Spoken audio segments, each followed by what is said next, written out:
Download this code and get free GPT-4o from codegive.com, link in the description below. ### Java Singleton Annotation Tutorial. The singleton design pattern is a software design pattern that restricts the instantiation of a class to one single instance. This can be useful when exactly one object is needed to coordinate actions across the system. In Java, there are various ways to implement the singleton pattern, and with the advent of annotations, we can also leverage dependency injection frameworks like Spring to implement singletons more effectively. ######. What is a singleton? A singleton ensures that a class has only one instance and provides a global point of access to it.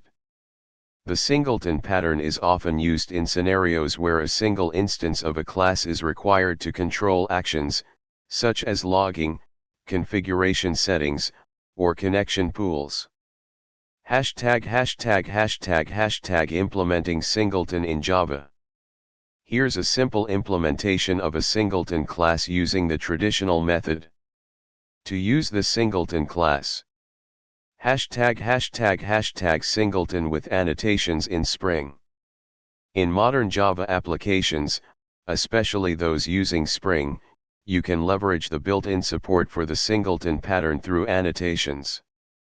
The add component annotation in Spring marks a class as a Spring-managed bean, and by default, Spring creates a singleton instance of the bean.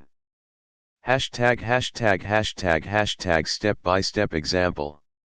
1. Add Spring dependencies.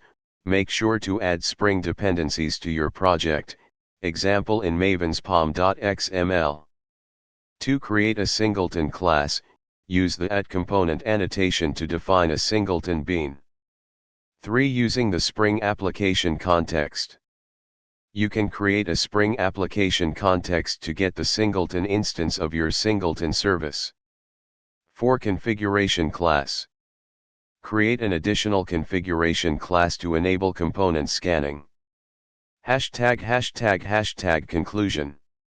Using the singleton pattern in Java is straightforward, and with Spring, you can easily manage your singleton instances using annotations. This not only simplifies your code but also leverages the powerful features of the Spring framework, such as dependency injection and lifecycle management. By following the steps outlined above, you should be able to implement and utilize the singleton pattern effectively in your Java applications.